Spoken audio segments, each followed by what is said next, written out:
Encob 2025, mais um hashtag Fala Comitês. Nesse momento, vamos conversar aqui com João Ricardo Reiser, do CBH Paranaíba. Paranaíba, muito bem. Paranaíba. João Ricardo, primeiro, quem é João Ricardo Reiser? Bom, eu sou um servidor público do Estado de Goiás, da Secretaria de Meio Ambiente e Desenvolvimento Sustentável. Trabalho há 23 anos com gestão de águas, sempre ligado ao processo de implementação do sistema de gestão, com destaque para o funcionamento, implementação e funcionamento dos comitês de bacia e também do sistema estadual de uma forma geral. Então, auxiliando nos conselhos, mas sempre com a perspectiva do funcionamento da gestão participativa das águas. E aí, pai de 2 meninas, esposo, artesão, pescador, poeta e algumas outras coisas que a gente vai desenvolvendo na vida. Que maravilha! Vai encerrar hoje já com a poesia aqui para quem acompanha o hashtag Fala Comitê. Já se prepara aí, tá bom? Olha, recursos da cobrança. A gente tem entrevistado aqui alguns representantes de comitês e alguns deles falam justamente desta dificuldade para alguns comitês de não se ter ainda, né, os recursos da cobrança. Tem estados, inclusive, que ainda não têm essa questão dos recursos da cobrança. Como você vê essa dificuldade desses comitês com relação a este assunto? Tendo que a questão da cobrança, a cobrança talvez seja, a outorga é o instrumento mais conhecido, e tem gente até que acha que gestão de águas é outorga só, né, não desconhece o sistema, os comitês, todos os componentes da gestão, e a cobrança talvez seja o mais temido dos instrumentos. Mas isso é uma coisa que precisa ser desmistificada. É um instrumento de gestão, tem as suas funções, precisa ter a sua função reconhecida, porque parte do desenvolvimento do sistema e para que a gente atinja os objetivos desse sistema, que é garantir água em quantidade e qualidade para os múltiplos usos, garantir segurança hídrica para as atividades, recuperação da bacia e etc., passam pela cobrança pelo uso da água. Cobrança pelo uso da água não é um instrumento meramente arrecadatório, ele tem a função de garantir o funcionamento do sistema, de investir na bacia para garantir segurança hídrica e também a indução do uso racional. Então, o que a gente precisa fazer e trabalhar, e os comitês que têm a cobrança têm avançado muito nesse sentido, e o Paranaíba é um exemplo, de quando a cobrança é decidida e organizada e efetivamente implementada, a gente começa a colher os frutos desse processo. E depois de colhidos esses primeiros frutos, a gente começa então a pensar em como evoluir nesse instrumento, aumentar a nossa capacidade de atuação, de interferência na bacia, para que a gente consiga, de novo, buscar os nossos objetivos originais da gestão de águas, que é garantir água em quantidade e qualidade para os múltiplos usos, é garantir uma boa condição ambiental da bacia hidrográfica, é garantir o respeito entre os setores. Então, a cobrança ela vem como mais uma parte desse processo. Precisa ser desmistificada, né? A cobrança precisa ser entendida e percebida a grande potencialidade que ela tem, e principalmente porque ela não tem a capacidade de inviabilizar as atividades, porque ela é decidida de forma conjunta, de forma integrada e nunca algo impositivo, porque a imposição não cabe no comitê de bacia. Gestão de águas, por causa dos comitês, é descentralizada, participativa e busca a integração. Então não há o comando e controle efetivo de eu mando e você faz e de se obrigar. Então é uma decisão conjunta da bacia para enfrentar os problemas que a gente tem na bacia. Para alguns, a cobrança pelo uso da água é um conflito. Como desmistificar isso? Comunicação é um fator importante. Comunicar bem e ter clareza de quais são as funções da cobrança e como ela está sendo construída. Ter objetivos claros no sentido da aplicação desses recursos, então, para que a gente consiga mostrar qual o resultado dessa aplicação e ir ganhando confiança com a sociedade, com os usuários. Então, começando devagar, muitas vezes não é o objetivo que a gente espera, no sentido da arrecadação e etc., mas é preciso começar com base em informação, com base em uma discussão séria e responsável de todos os setores, para que a gente consiga avançar e alcançar os objetivos. Mas tendo claro o processo de comunicação, todo mundo entendendo o que está sendo feito, os usuários, sociedade, poder público, todo mundo ciente que o recurso é arrecadado e retorna integralmente para a bacia, que a decisão de onde aplicar e quais as ações que vão ser beneficiadas são também uma decisão coletiva, esse caminho se torna mais tranquilo. Lógico que nunca é suave, nunca sem nenhum tipo de conflito, mas a função do comitê é justamente conduzir esses conflitos e organizar e buscar o melhor equilíbrio para a bacia. Conseguir implementar a cobrança pelo uso da água é muito interessante, mas temos também que pensar de que forma aplicar esses recursos. Então, de que forma a gente poderia aplicar melhor esses recursos da cobrança do uso da água?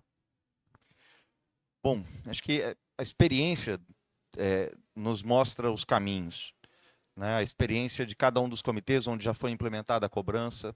O plano de bacia é um instrumento fundamental, de novo, aquela perspectiva dos 5 instrumentos, né? O plano ele tem essa função de orientar e organizar o uso, de perceber áreas prioritárias, de perceber a capacidade, o comitê perceber a capacidade e a necessidade de multiplicação, não só dos recursos, mas também das estratégias e dos projetos, e conjugando esses fatores na perspectiva do plano do entendimento da bacia, identificar áreas prioritárias, áreas críticas, projetos replicáveis, a cobrança como uma alavanca para esse processo, para que a gente traga recursos de fora do sistema para ajudar a resolver os problemas, a gente constrói um caminho que torna muito mais tranquila a aplicação e torna muito mais palpáveis os resultados, de forma que aí tudo é replicável na bacia, o investimento inicial pode ser multiplicado por diversas vezes, seja em projetos que são replicáveis, seja em ações que se multiplicam agregando, né, novos atores, novos processos, etc. A gente sabe que existe muito, principalmente no nosso país, aquelas pessoas que são consideradas, aquelas comunidades, na realidade, que são consideradas invisíveis. O que é que eu quero dizer com isso? Invisíveis são aquelas pessoas que muitas vezes têm um rio próximo à sua residência, mas ela não tem água tratada na torneira de sua casa, não tem nem sequer uma torneira em sua residência. Como fazer com que a aplicação desses recursos pelo uso da água possa tornar esses invisíveis visíveis? Quando a gente constrói um bom retrato da bacia, na perspectiva do plano, do diagnóstico, do prognóstico, entendendo quais são os problemas, quais são as questões a serem enfrentadas, a gente começa a observar essas questões, a entender quais são as fraturas que a gente tem, os problemas que a gente tem na bacia, pessoas ou comunidades que são vulneráveis, setores que às vezes são vulneráveis, e como nós começamos a perceber também como é que a gente consegue interferir dentro do sistema como um todo para potencializar as questões que são boas ou tentar resolver os problemas que a gente tem na bacia. E a cobrança, o plano, todo esse sistema vem para auxiliar nesse processo. Então, a cobrança ela pode servir, não é uma função da cobrança implementar o saneamento, mas a cobrança pode vir como um facilitador em ações de saneamento, como um incentivador, como um incentivo ou como uma alavanca para recursos do saneamento, para melhorar não só a distribuição de água, mas também tratamento de efluentes, para melhorar ou resolver problemas relacionados a conflitos pelo uso da água, auxiliar o irrigante, auxiliar o usuário na perspectiva do uso racional. O Paranaíba tem um projeto que é bastante interessante, que é o Laboratório Móvel de Irrigação. É um projeto que vai, com o recurso da cobrança pelo uso da água, orientar o irrigante a como utilizar a água de forma racional, porque ele, utilizando a água de forma racional, sobra mais água no rio para a gente ter água para mais usos, solucionar conflitos, melhorar a condição de vida, a condição social dessas pessoas que usam a água.